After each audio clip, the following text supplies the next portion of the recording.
Hey guys, Infidel1258. So I'm going to show in this video some diamond grind footage, and in it we're going to see a really overpowered low mana team from the Earth Splinter. You've seen it before if you've been around for a while, but if you're new, this is something you need to know. It's super overpowered for a low mana and does a ton of damage while being super resilient. So it's a great team. And I'm going to feature it in two ways. One, where it's non-optimized, and then we're going to spend some time on Peakmonsters because it's my favorite site that I use for buying all my Splinterlands assets, and I'm going to talk about several reasons why I use them, which you need to know if you're new.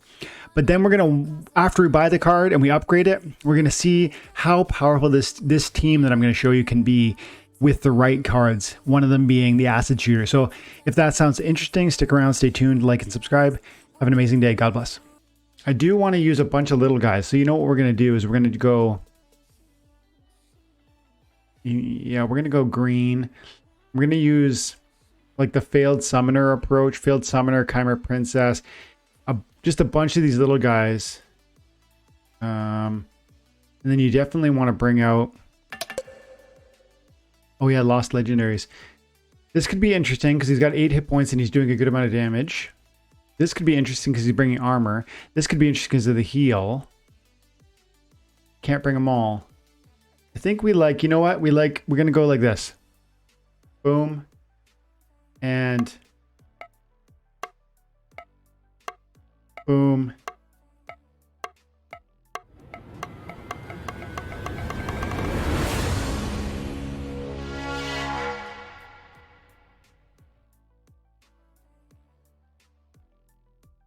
So you notice I switched out.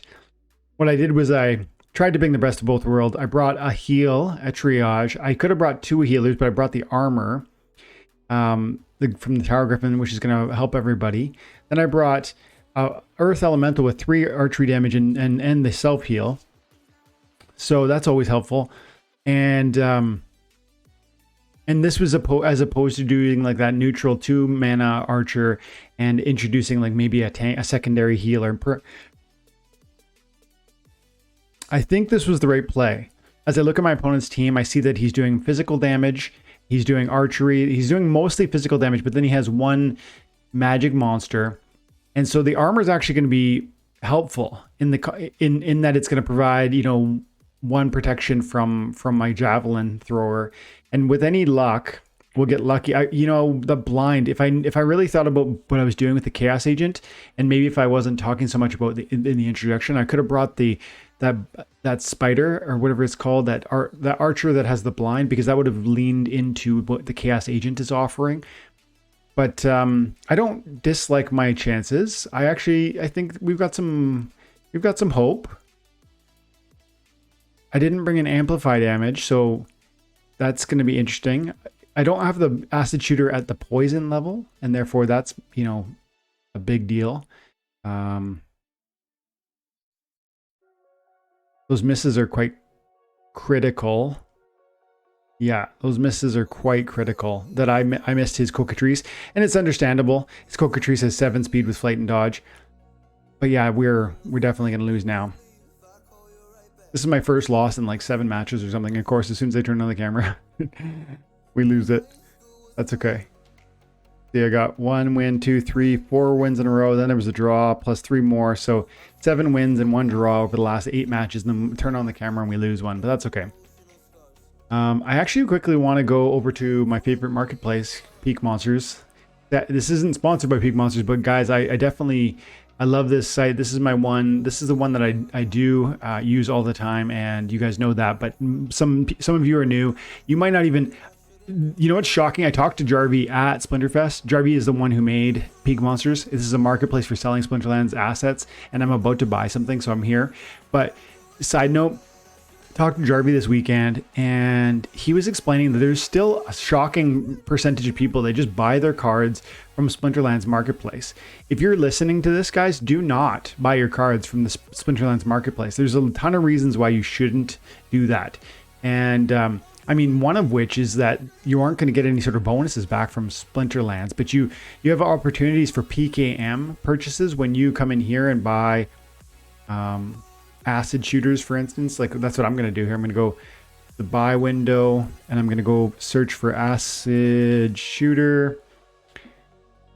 And I want to get this guy up to that poison level. I need 46 copies. This one has got 10 copies built into it. It's 66 cents per, or $6.65 per. I'm going to go ahead and add that one. I think I can afford it. And you get 1 PKM per $10. So I'm not getting any PKM for this purchase. But if I was to come in, I have more money. So let's actually do this. I don't know how many. I actually think I need more than 10 anyways. So now I'm buying $13, which means I'm getting 1 PKM. And I could drop a couple just to like min max my PKM acquisition, right? I'm putting in, once I put in $10, I'm getting 1 PKM. So let's just go ahead and do that. We're going to pay with DEC.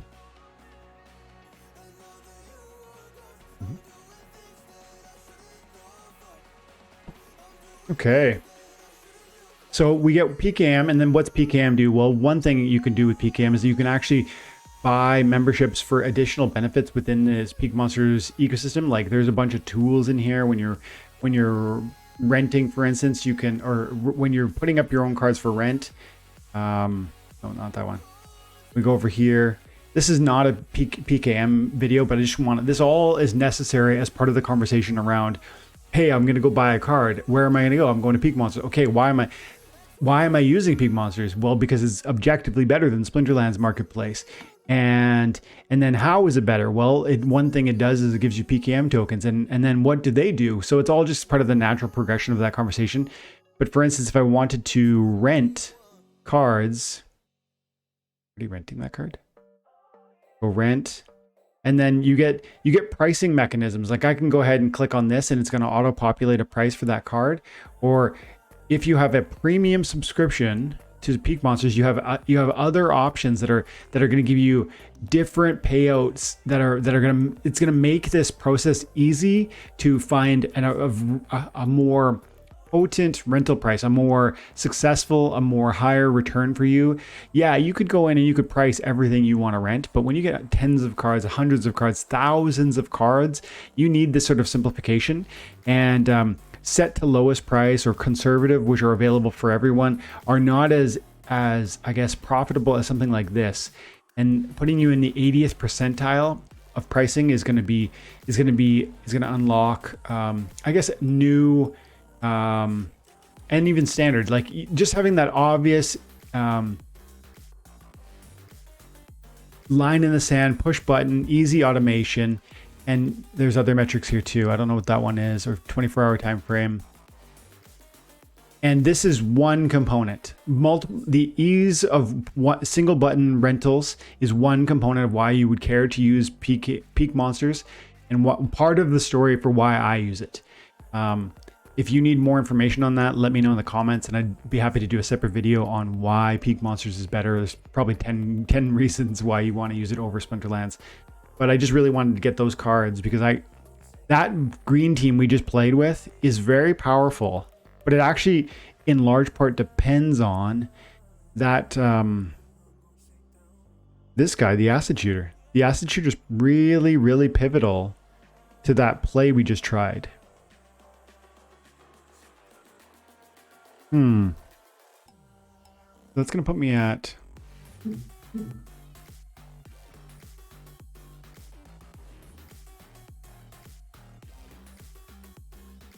I need 46, I think.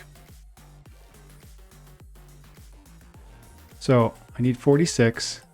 We're going to get a max level right now.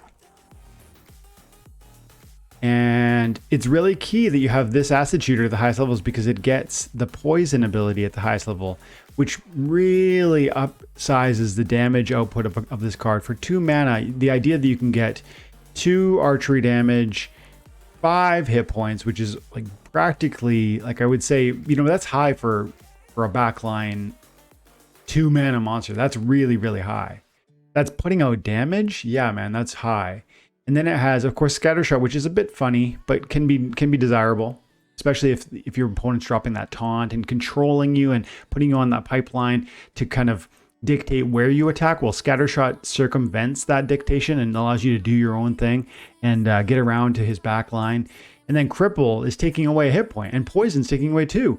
So this thing is like a damage beast, and it's so low from a mana standpoint that it makes the green team really powerful with the low mana approach. Failed Summoner's part of that picture. Chimera Princess, you saw me use both of those, but my damage was diminished because I didn't have some of that ability from that card there. So anyways, let's carry on. But yeah, Peakmonsters is definitely better in like every objective sense. You get coins for purchasing through them. You can manipulate the fee that the market will receive on Peakmonsters, whereas you can't with Splinterlands. Splinterlands has different UI that's not as beneficial. So anyways, if you want more on that, leave a comment below. I'll either point you to a previous video or I'll do a fresh one. Rules of combat. Rules of combat. Okay, so this one is a no melee. Yeah, keep your distance. Monsters with melee attack may not be used. Again, lower mana match. This would be an interesting one to have Fernheart. Because green's here, I could use, if I had Fernheart, I could drop Fernheart and I could put like the Cornelius up front and just let's see what happens. I guess I could put the Cornelius up front regardless and just see what happens. But I don't like that. Let's try this again. Let's try this again.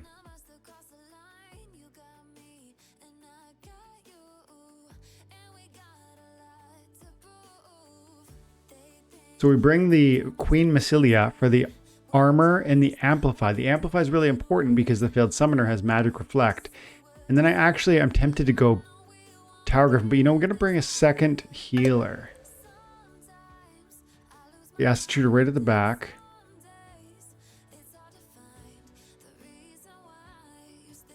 Is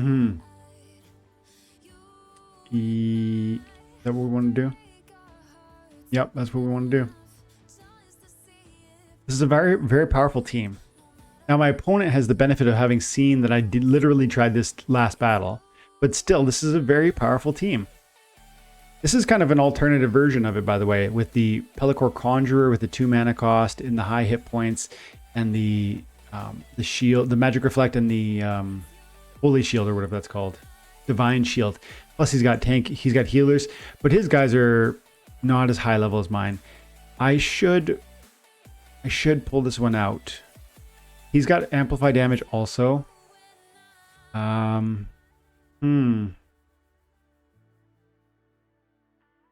don't love that his damage output is actually not is actually no. I feel pretty strongly about it. I got the double heal. We're gonna be fine. But here's the problem. My Wood Nymph's gonna kill itself. Yeesh. No, we're fine. We're fine, right? Yeah, we're fine.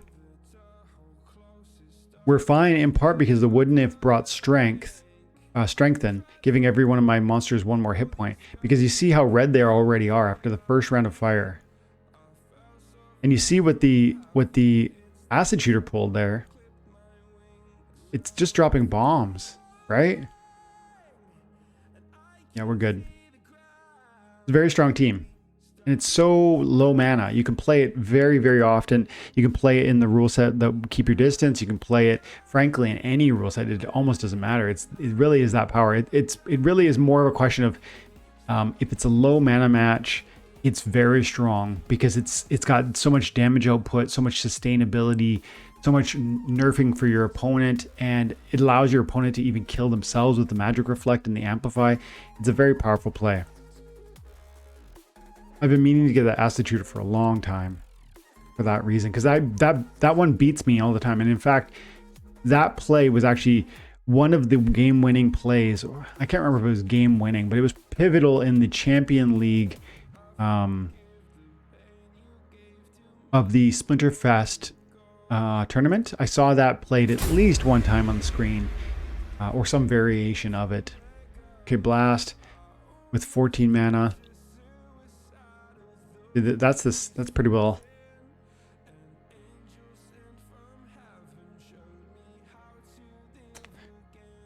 He's got a cron. See, one thing you could do here is I could just go boom. And in fact, maybe I do. See, here's the... What the... Okay, right there, 14 points. I get my cron with my last hand. He goes beast mode. He's going to do blast damage. That might sound like it's really amazing. But here's the problem. You could alternatively... In fact, I might just prove a point here and just go Chimera Princess and show what this could do.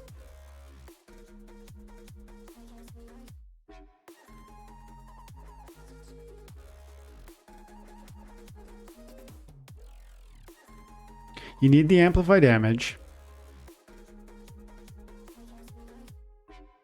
I need the amplify damage. I need the magic reflect. I think he's going to try obsidian with cron. And I try that occasionally and I lose to the build I've just been demonstrating twice already. I wish we could bring 2 healers. But I need the... Do I need the armor? I need the magic reflect. That's what I need.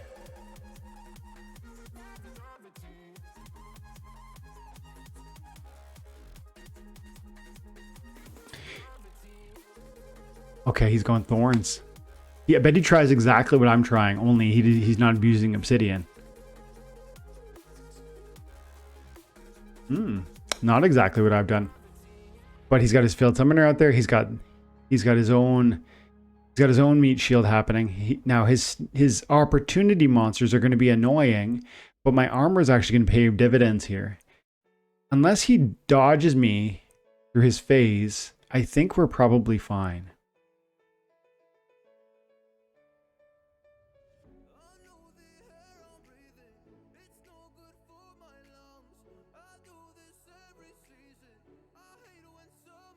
My armor is super important. Oh, that miss is annoying. Those 2 misses. I should have killed the Chaos Agent right there.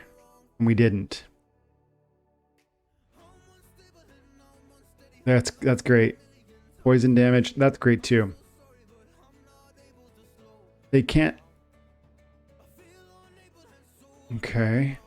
Now my triage isn't going to hold me up this time, right? Someone's going down.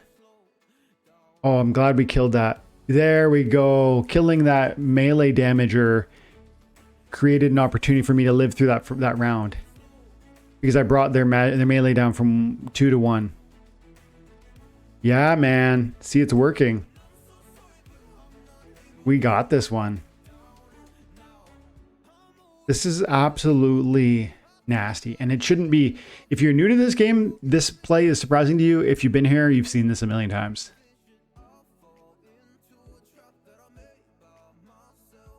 There it is. That's kind of that might need to be the thumbnail.